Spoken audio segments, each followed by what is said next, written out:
Hello again, average moviegoers. Today, let's talk about the movie Rental Family and whether it's a rental movie or a movie you should check out in theaters.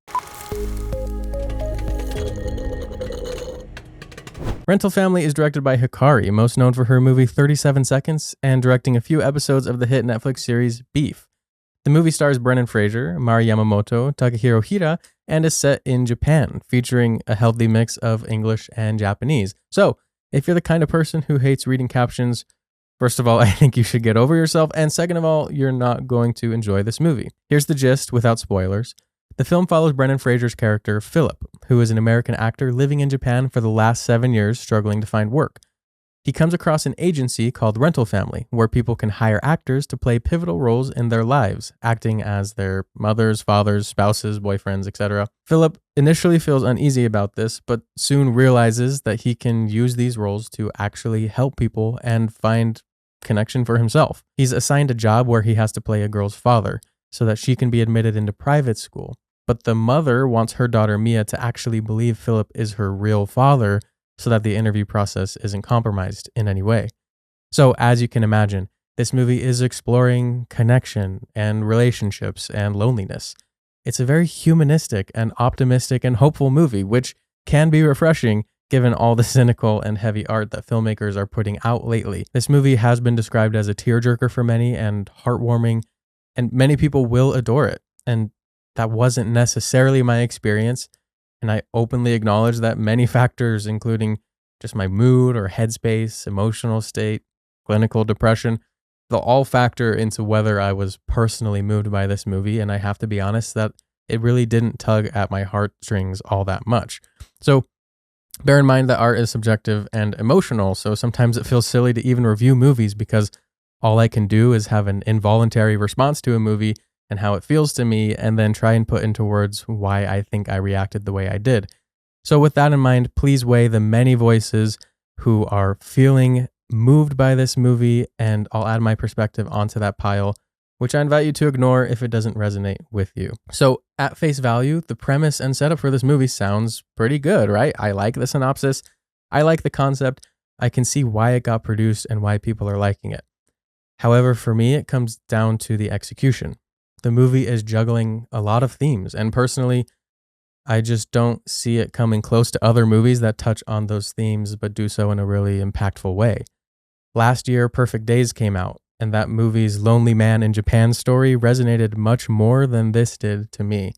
Similarly, there are many fish out of water movies about being a cultural transplant somewhere that did a better job exploring what it means to be a foreigner and embracing a new worldview. And maybe most importantly, there are many movies about father-daughter relationships or surrogate parental figures that just hit much deeper for me than this movie did. And I kind of wanted to be watching those movies. In fact, even this year is competitive for father-daughter movies like One Battle After Another and Sentimental Value. I knew that we might be in for some trouble when the character Mia is first introduced and the acting is just not there. Now, I don't want to bully a child actor. That's not my intention at all. But Mia, especially when she's speaking English, is just not convincing to me. She seems like she's acting, and this made it very difficult for me to sense any connection or chemistry between her and Brendan Fraser's character, which is like the point of the movie. And it's not totally her fault. In fact, there's something that happened in the writing or structure or maybe the editing where Mia warms up to Philip way too fast. It's like 0 to 100 real quick. She completely rejects him, and then they're like best friends a couple scenes later. I just feel like I missed something, or the movie didn't put in the work and give us time with these two to actually believe that they were able to cultivate this bond. Now, can I just say, I've never really seen anything like this before, but Rental Family has an A story, which is this father-daughter scenario, and then there's a B story. Yet I felt like the B story had more time on screen and more care went into it, which just kind of continued to undermine and weaken the A story. Now, some people might not see it that way, but I kept feeling pulled away from the main storyline to its detriment. You might argue that it's because Fraser's character is the storyline and focus, and so whenever we're with him, we're moving the movie along, but unfortunately, and this might just be a me problem, but I wasn't connecting with Fraser's character at all. I don't feel like we got that much backstory, that much motivation, like we knew what he wanted or how he changed or what his character arc took.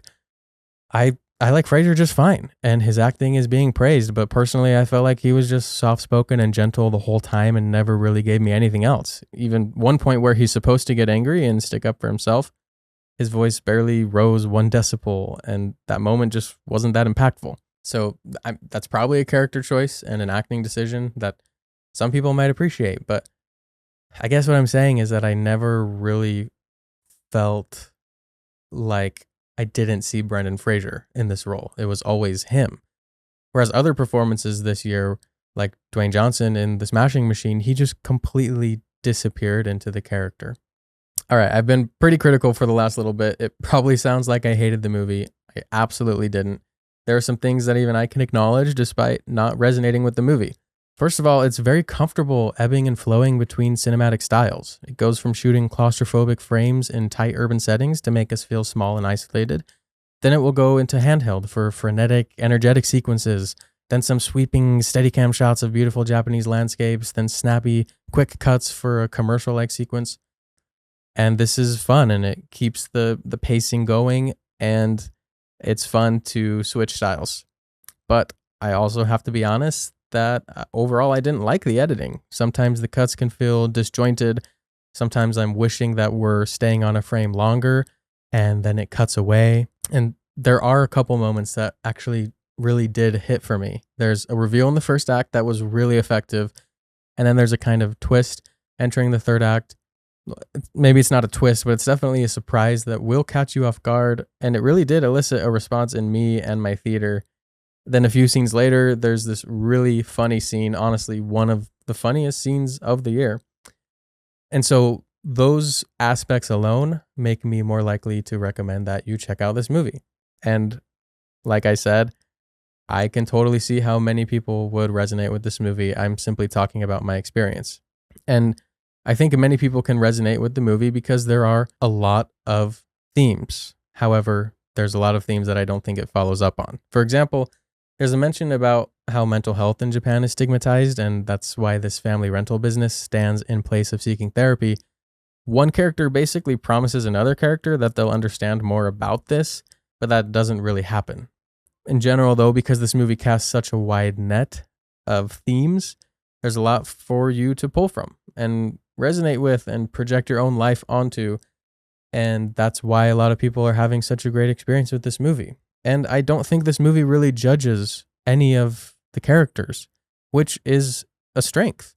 It might just be my sensibilities, but sometimes I wanted the movie to go in different directions that it just seemed completely unconcerned with. For example, Fraser is an actor. Fraser's character, Philip, is an actor. And you never really feel like he's trying to act or be a character in any of these various roles he's playing. He just shows up as the same guy. I wanted it to be a little bit more like Hitman, where he's playing characters and then breaks out of those roles to have real bonds and connections with people. So in conclusion, I thought this movie had an interesting concept, but in execution, the drama just wasn't there for me. I kept watching scenes and wondering why the drama didn't feel dramatic. Some relationship bonds form that didn't sell me, and some moments that are supposed to hit just didn't really hit. I totally acknowledge that it could be a me problem, and so I'd invite everyone to go see and decide this for themselves. I'll always support movie theaters, but I get it if you wait, because honestly, there's no showy moment or breathtaking sequence that I'm dying for everyone to see on the big screen. That said, a more quiet, meditative experience in a theater might just be what you need. So that's it for me, you guys, and Rental Family. Let me know if you saw it, if you're planning on seeing it. Let me know what a dumbass I am and everything that you disagree with.